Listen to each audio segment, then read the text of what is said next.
네, 올해도 이제 2달하고 열흘 정도밖에 남지 않았습니다. 아직까지 하반기 마무리하기 전까지 챙겨봐야 될 변수들이 많은데요. 중요한 3가지 이벤트가 있습니다. 어떤 것들이 있는지 살펴보도록 하죠. 빅 이벤트 3가지, 과연 어떤 걸까요? 그러게요. 저도 그 이벤트가 참 궁금한데 첫 번째는 아마 중앙은행들의 회의가 아닐까 싶습니다. 우리 시간으로 이제 내일 밤이 될 텐데요. ECB에서 통화정책회의를 열게 되고요. 다음 주에는 또 미국의 FOMC 회의까지도 예정이 되어 있습니다. 이들이 어떠한 정책을 내놓게 될지, 추가 부양책이나 아니면 금리 인상에 나서게 될지 그에 따른 시각들이 팽배한 상황인데요. 어떻게 바라보면 좋을지 MTN의 김종우 연구위원과 함께 이야기 나눠보도록 하겠습니다. 위원님. 네, 글로벌 자산을 늘려놓은 3가지 중앙은행이 있습니다. FRB 그리고 ECB, 영국까지 포함하면 이제 4군데가 되겠지만 크게는 이제 BOJ까지 3개를 얘기할 수 있겠는데요. 준비된 그림에서 보시면 이 3군데가 지금 모두 양적 완화를 통해서 자산을 많이 늘려놓은 상황이거든요. 근데 이제 미국은 줄이고 다른 데 쪽에서는 추가적으로 늘리거나 유지한다라는 쪽이었는데 최근에 이런 전망이 흔들리면서 오히려 3군데 다 늘리거나 현재 상황을 유지하지 않을까. 그리고 영국이 아니라 이제 유럽 쪽은 추가적으로 또 늘리지 않을까라는 그런 기대감이 시장을 지배하고 있습니다. 그러니까 아마 내일을 기점으로 그리고 다음 주까지 이러한 그 양적 완화에 대한 추가적인 유동성 랠리에 대한 기대감이 확보만 된다면 시장은 추가적인 랠리를 이어가거나 최소한 밀리지는 않을 수 있는 그런 근거를 마련하는 것이기 때문에 가장 중요한 이벤트는 이런 양적 완화 이벤트, 유동성 이벤트가 지속되는지 여부가 핵심이죠. 그러다 보니까 최근에 환율이 어떻게 움직이고 있느냐, 달러도 강세 쪽으로 돌아서는 듯 하다가 최근에는 계속 정체되는 모습, 주봉으로 봤을 때는 거의 제자리에서 굉장히 오랜 기간 머물고 있는 양상이고요. 유로도 마찬가지죠. 슬금슬금 저점을 올리고는 있습니다만 현재 구간에서는 몇 주간 그냥 거의 제자리에서 머물고 있는 것과 다름없다라고 봐야 될 것 같고요. 이제 가장 특이한 건 엔화입니다. 엔화 같은 경우에는 거의 지금 8주 연속으로 거의 제자리 수준이거든요. 그래서 일간 등락은 있지만 주봉 기준으로 봤을 때는 일정 레벨, 즉 지금 엔달러 기준으로 봤을 땐 120엔 선이 되겠죠. 이 레벨에서 거의 움직임이 고정되어 있는 상황으로 현재 전개가 되고 있습니다. 그래서 현재 권의 가장 중요한 핵심은 BOJ는 추가적으로 늘리지 않는다 쪽으로 이미 결론이 난 상황이고요. 이번 달 그 이벤트에서는 그러면 이제 2가지 남아있는 ECB와 연준 쪽에서 과연 추가적인 양적 완화 이슈가 나올지, 그리고 금리 인상은 내년으로 지연되는 것인지, 이런 유동성의 지속적인 랠리 이벤트가 나오는지 여부가 우리가 가장 지켜봐야 되는 핵심 이벤트고요. 만약에 이것이 시장 기대대로 유지가 된다면 아마 지수는 많이 올라가진 않더라도 적어도 지금에서 저항선 정도는 돌파할 수 있을 정도의 영역은 만들지 않을까 이렇게 판단하고 있습니다. 네, FRB와 ECB 그리고 BOJ의 양적 완화 추가적인 정책 여부가 첫 번째 중요한 핵심 포인트가 될 것 같습니다. 네. 그렇다면 2번째 이벤트는 어떤 걸까요? 네, 11월 달에 있을 중국의 SDR 편입, 위안화의 SDR 편입을 잘 봐야 될 것 같습니다.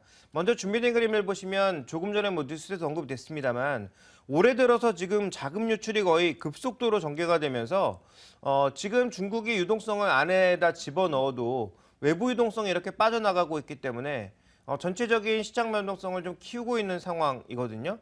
근데 중국이 만약에 SDR에 편입되게 된다면 지금 현재 구간에서 달러, 그리고 파운드와 그다음에 유럽, 그다음에 이 엔화로 표시되어 있는 이 SDR의 4가지 통화, SDR이라고 하는 게 뭡니까? 일종의 준비금이거든요. IMF가 갖고 있는 준비금이고 그 준비금을 지금 통화 중에서 4가지로 가지고 있는 것인데 이 4가지 통화가 만약에 위안화가 편입되게 되면 이런 식으로 비율이 바뀐다라는 거죠. 위안화가 한 10% 정도 차지를 하고 그다음에 달러화가 30% 정도로 줄어들고 그다음에 브리튼화, 파운드화라든지 나머지 통화들도 전반적으로 비중이 좀 줄어들게 되어 있습니다. 특히 달러의 비중이 많이 줄어들게 되어 있거든요.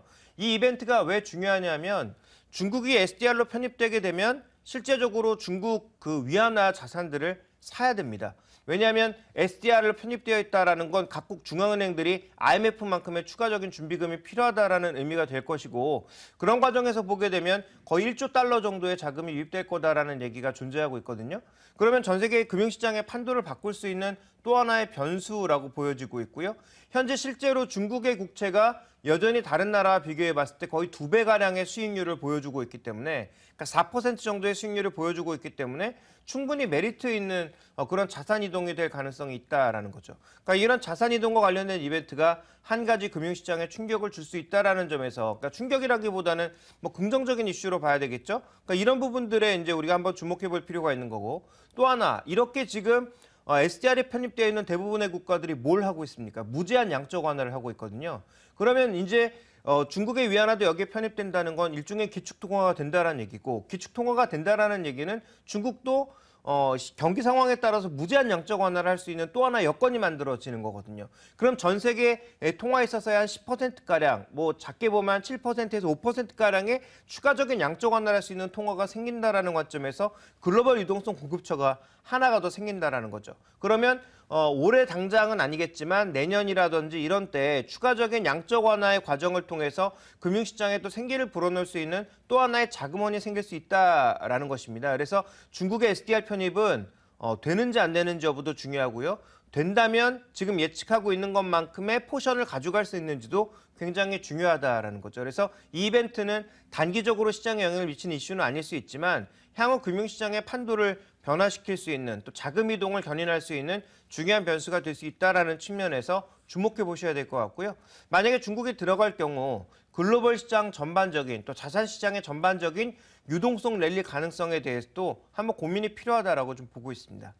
네, 각국 중앙은행들의 정책도 중요하겠지만 중국의 위안화가 SDR에 편입될 수 있는지, 이에 따라서 앞으로 또 유동성 장세가 나타날 수도 있다라는 그 가능성과 기대감을 밝혀주셨습니다. 그렇다면 이제 우리가 또 주목해야 될 세 번째 이벤트도 확인해 보도록 하죠. 어떤 이벤트인가요? 네, 삼중전회가 있지 않습니까? 뭐 삼중전회 다 알고 계시겠지만 장기 계획입니다. 그렇지만 그 장기 계획 안에서 무언가를 키우겠다, 이렇게 얘기가 나오게 되면 뭐가 나오겠습니까? 결국은 그쪽 업종이 단기간에라도 급등할 수 있거든요. 그렇다면 지금 뭐 환경 관련주라든지 교통 인프라 관련주라든지 이런 것들에 대한 관심이 필요하다고 이미 여러 번 말씀을 드렸고요. 또 하나 주목해 봐야 될 건 추가적인 금리나 아니면 지급 준비율을 낮추는 그런 이 단기적인 부양책이 또 시장에 나오는 여부가 중요하다라는 거죠. 분명하게 말씀드리지만 시장에서 예상했던 강도 이상의 정책이 나와야 긍정적인 이벤트가 될 수 있습니다.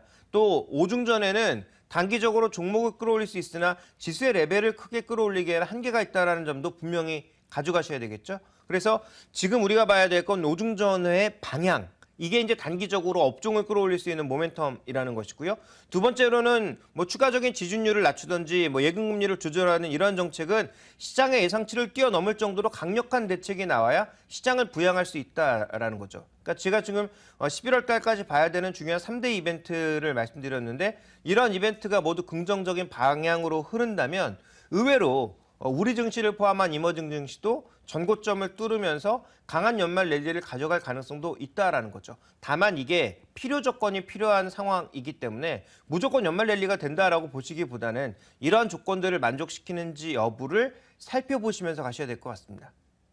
네, 이렇게 해서 이제 10월 말까지 주목해야 되는 글로벌 이슈들을 확인해봤는데 오랜만에 좀 증시 상승에 대한 기대감을 가질 수 있는 이야기를 들어본 것 같습니다. 네. 그렇다면 이제 우리 증시로 좀 포커스를 맞춰보도록 하죠. 국내 증시에서 변동을 줄 수 있을 만한 요인들 어디에서 있다고 보시나요? 뭐 두 가지라고 봐야 되겠죠. 지금 의외로 이제 잘 선전하고 있는 실적 부분, 또 한 가지는 환율 변동성에 의해서 종목들의 선택이 거의 매일 바뀌는 듯한 모습을 나타내고 있기 때문에 환율과 실적이라고 하는 두 가지 변수를 가장 주목해 보셔야 될 것 같습니다.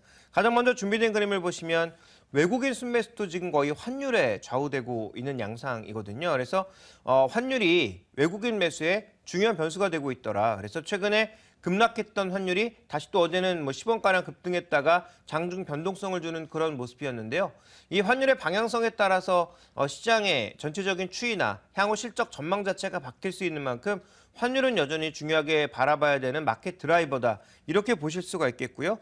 그다음 살펴봐야 될 건 실제로 신흥국 통화와 주가 지수가 거의 일치하는 모습을 보여주고 있습니다. 이것은 미국의 이제 연준의 정책과도 또 맥락이 닿아 있는 모습이고, 달러 지수의 움직임과도 맥락이 닿아 있는 모습이기 때문에 결국 이런 것들이 우리 시장을 좌우할 수 있는 가장 중요한 포인트라는 거죠. 그래서 이런 것들을 우리가 가장 주목해 볼 필요가 있겠다라고 판단하고 있고요. 그래서 종목 선택은 원화가 계속 강세로 간다면 내수주라든지 성장주 쪽으로 포커스를 맞춰야 되지만, 반대로 다시 또 스무딩 과정으로 지금 현재 원화 약세 과정으로 가면서 또 떠오르기 시작한다면 시장에서는 상대적으로 가격이 낮은 종목이나 수출주 쪽으로 이 종목을 계속 바꿀 수 있어야 된다라는 거죠. 그러니까 지금은 어느 한쪽으로 확 맞춰놓는 것이 아니라 환율의 움직임에 따라서 종목의 선택, 비중을 유연하게 좀 옮길 수 있는 그런 전략을 가지고 계시는 게 가장 좋다라고 판단하고 있고요. 자, 그다음 우리가 좀 판단해야 되는 것은 이 달러 인덱스의 움직임, 아까 말씀드렸던 정책의 움직임에 따라서 주식 비중을 조절하는 것도 한 가지 더 말씀드려야 될 것 같고요. 그다음 살펴봐야 될 건 지금 중국의 수입을 품목별로 보시면 늘어나는 게 뻔합니다. 화장품, 음식료, 그다음에 무기화합물 정도? 이 정도가 늘고 있고 나머지들 전반적으로 감소하고 있는 양상이거든요. 그리고 실제로 우리나라가 중국에 수출하고 있는 것 봤더니 화장품과 일부 IT 부품, 음식료, 그다음에 헬스케어 쪽, 그리고 줄어드는 게 아직도 상당히 많다라는 거죠.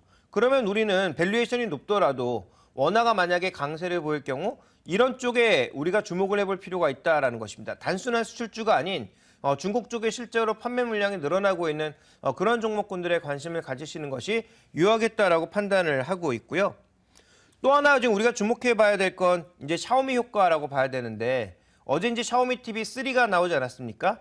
지금 준비된 그림을 보시면 양쪽이 이제 이게 일반 TV고 이게 샤오미 TV인데 선이 간단해졌습니다. 이게 이제 어디서 포인트를 얻어야 되냐면 샤오미가 접근하는 개념은 앞으로 TV를 바꿀 땐 얘만 바꾸면 된다라는 거죠. 이 사운드바가 핵심이기 때문에 TV를 바꾸지 말고, 그러니까 우리나라 삼성전자, LG전자 TV가 가장 이제 살 때 사람들이 화가 나는 건 뭐냐면 왜 10년에 한 번씩 바꾸는지 아십니까? 가격이 비싸기 때문입니다. 그런데 가격이 비싼 이유는 여기에 있는 이 모든 기능들을 TV 안에 다 때려 넣어 부으니까 TV 가격이 비쌀 수밖에 없는 거죠. 근데 샤오미는 TV가 디스플레이에 관련된 기능을 빼고 전부 다 아래로 내려버렸습니다. 사운드바라든지 이런 쪽으로 내려버렸거든요. 그러니까 실제로 TV 가격은 우리나라 TV 가격의 3분의 1 수준까지 낮출 수 있었던 거죠. 실제로 이게 우리나라에 없느냐? 있습니다. 삼성전자에 지금 이미 일종의 키트 개념으로 에볼루션 키트라고 하는 개념으로 이미 나와 있는 상황인데요.